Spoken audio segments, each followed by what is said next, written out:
पूरा किया ऑलमोस्ट, और तीसरी दफ़ा भी उम्मीद नज़र आ रही है कि वही प्राइम मिनिस्टर बनेंगे।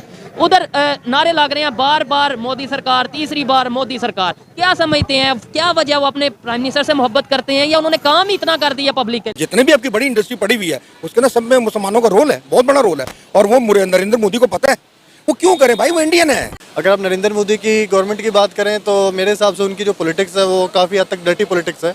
पाकिस्तान में इतने डैम नहीं बनाए जितने उसने इंडिया में डैम बनाए हैं। पार्टी ने चैलेंज अभी तक किया कि आपने इसमें धांधली की है, करवा के या 2-4 थ्रेट्स करके अपना वोट बैंक इकट्ठा करते हैं और उसके बाद जीत जाते हैं। उन्होंने जो काम किए हैं ना वो पब्लिक में इसलिए मकबूल है कि उनको टाइम मिल जाता है कि अपनी पब्लिक की खिदमत के लिए।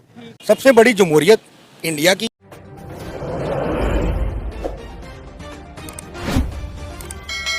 हम साए मुल्क भारत में इलेक्शन होने जा रहे हैं। अगर हम बात करें इंडिया के हालिया मौजूदा प्राइम मिनिस्टर नरेंद्र मोदी साहब की, तो 3 स्टेट्स में वो जीत चुके हुए हैं। भारी अक्सरियत से वोट उनके हक में है। कहा जा रहा है कि अगला टेन्योर भी उनका होगा। अगर हम मुआवजा करें इंडिया और पाकिस्तान का, तो नरेंद्र मोदी अपना तीसरा टेन्योर पूरा करने जा रहे हैं। मतलब 2 टेन्योर ख़त्म होने लगे हैं, तीसरा वो शुरू करने जा रहे हैं।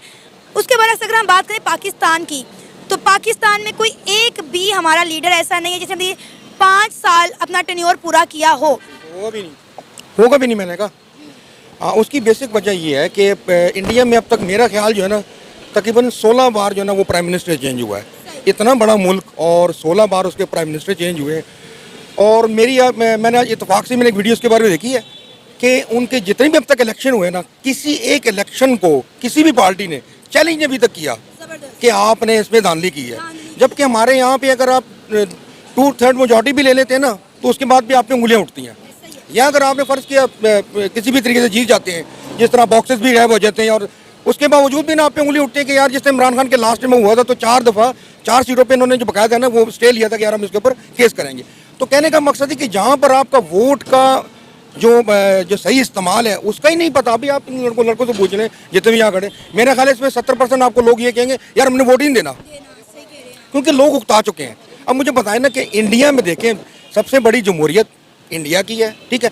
हमें किसी चीज़ का हम उससे कंपेयर नहीं कर सकते।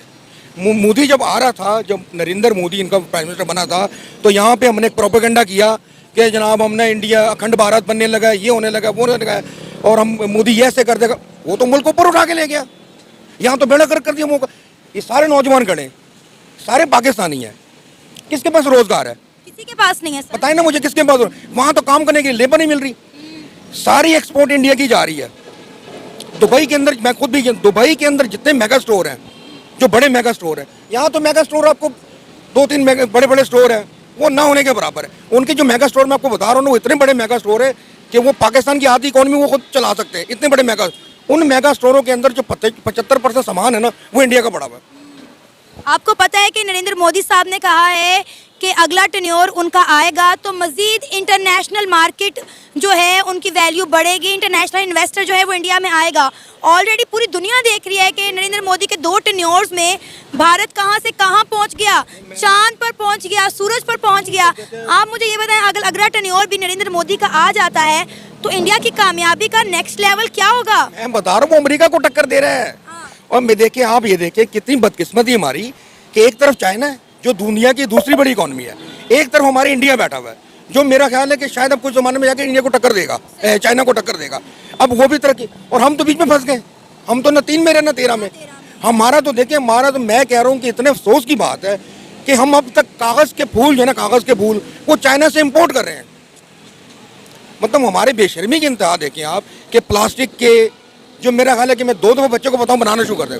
हम इतनी बेहस कौम हो चुके हैं कि हम कंघी से लेकर और प्लास्टिक के फूल, प्लास्टिक की कुर्सियाँ, हर चीज़ हम इम्पोर्ट। हमारे पास डॉलर ख़त्म हो गया। अब ये जो आपको डॉलर नज़र आ रहा है ना, ये सब ऐसी फजूल सी बात है। और दूसरी बात, अब मैं आपको इलेक्शन पे आता हूँ। देखिए, इलेक्शन उसने जो वादे अपने कौम के साथ किए थे उसने 110% पूरे किए हैं। हमारे पास भी आए ना, कोई हमारा कोई प्राइम मिनिस्टर, मैं उसको वोट देता हूँ, वो वज़ीर आज़म बन जाता है, तो वो 110% काम करे ना, वो खुद नहीं करता। इसीलिए तो आज सारी इंडिया के साथ साथ पूरी दुनिया नरेंद्र मोदी के हक में खड़ी हुई है। आपको पता है, इंडिया में रहने वाले मुसलमान खुशियां मना रहे हैं कि दोबारा से नरेंद्र मोदी की सरकार आ रही है, और हम यहाँ पर बोलते हैं कि जो इंडिया में रहने वाले मुसलमानों को हकूक नहीं मिलते, और जब हम उनके इंटरव्यू करते हैं तो कहते हैं अपने बारे में सोचो भाई, हमारी फिक्र ना करो। गलत है, ये सही कह रहे हैं। वहाँ के मुसलमानों से हमारा क्या काम है? वो उनके देखे, उनकी रियासत है, वो उनके मुसलमान अपना बाशिंदे, उनके मुल्क के, हमें क्या जरूरत पड़ी कि वो कहेंगे जी आप मुसलमान और आप इंडियन? यार वो है इंडियन है बस। भाई वो अपनी रियासत, अपने कौम और मुल्क के साथ वफादार हैं। वफादार हैं, आप देख लें उनके बड़े बड़े साइंटिस्ट, उनके बड़े अपना ये अपना जितने भी आपकी बड़ी इंडस्ट्री पड़ी हुई है उसके ना सब में मुसलमानों का रोल है, बहुत बड़ा रोल है। और वो नरेंद्र मोदी को पता है, वो क्यों करे भाई, वो इंडियन है। अगर आप नरेंद्र मोदी की गवर्नमेंट की बात करें तो मेरे हिसाब से उनकी जो पॉलिटिक्स है वो काफ़ी हद तक डर्टी पॉलिटिक्स है।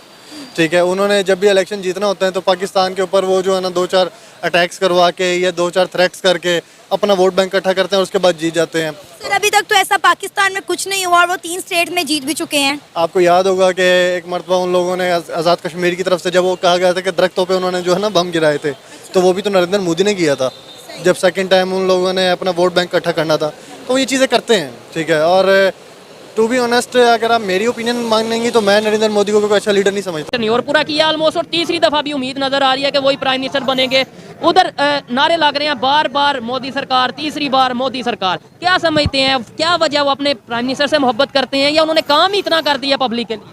उन्होंने जो काम किए हैं ना वो पब्लिक में इसलिए मकबूल हैं कि उनको टाइम मिल जाता है कि अपनी पब्लिक की खिदमत के लिए।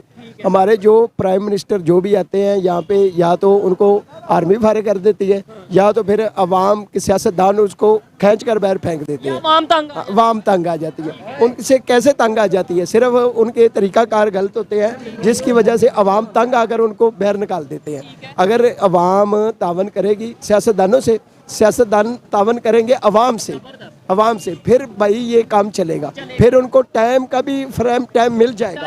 अभी तक तो किसी ने 5 साल भी पूरे नहीं किए। अच्छा, पब्लिक तो इंडिया में भी है, आर्मी भी इंडिया में ही है, फिर भी वो क्यों नहीं, ना उनकी आर्मी ना उनकी पब्लिक इंटरफेयर। आपने बोला ना यहाँ पे या तो आर्मी या फिर पब्लिक जो है वो तंग आ जाती है, ये दोनों चीजें तो वहाँ पे भी हैं। भाई उनका तरीकाकार अच्छा है। हमारा तरीकाकार ये है, हमारी जो आर्मी है ना ये सियासत में आ गई है और सियासतदान आर्मी से तंग पड़ जाते हैं। यही वजह है कि आर्मी सियासतदानों से तंग, मतलब ये तो हाँ जी। तो आर्मी जब हमारे सियासतदानों को खींचती है, फिर भाई यार आर्मी की मुदाखलत आ गई है मुल्क में, जिस वजह से कोई भी वजीर आजम अपना टाइम पूरा नहीं कर सकता। तो इन सब चीज़ों में पाकिस्तान का कितना नुकसान हो रहा है अंकल जी, आप क्या कहेंगे? ये सारी चीज़ें चल रही हैं, कोई आर्मी पे इल्ज़ाम लगाता है, कोई सियासतदानों पे इल्ज़ाम लगाता है, कोई पब्लिक को गलत कहता है। इन सब चीज़ों में ये जो खिचड़ी बनी है, पाकिस्तान कहाँ पे नज़र आ रहा है? ये पाकिस्तान का कितना नुकसान हो रहा है? ये जैसे कह रहे हैं, जो बात कर रहे हैं, जो हाजी साहब ने जो बात की है वो भी बिल्कुल सही कह रहे हैं। आवाम तामन करेगी सियासतदानों से तो फिर बात बनेगी। ठीक है, नहीं मैंने जो सवाल किया कि भाई सब में पाकिस्तान किधर नजर, इसमें पाकिस्तान का नुकसान हो रहा है। सन 47 से लेकर आज तक 67 सालों में पाकिस्तान बहुत पीछे चला गया।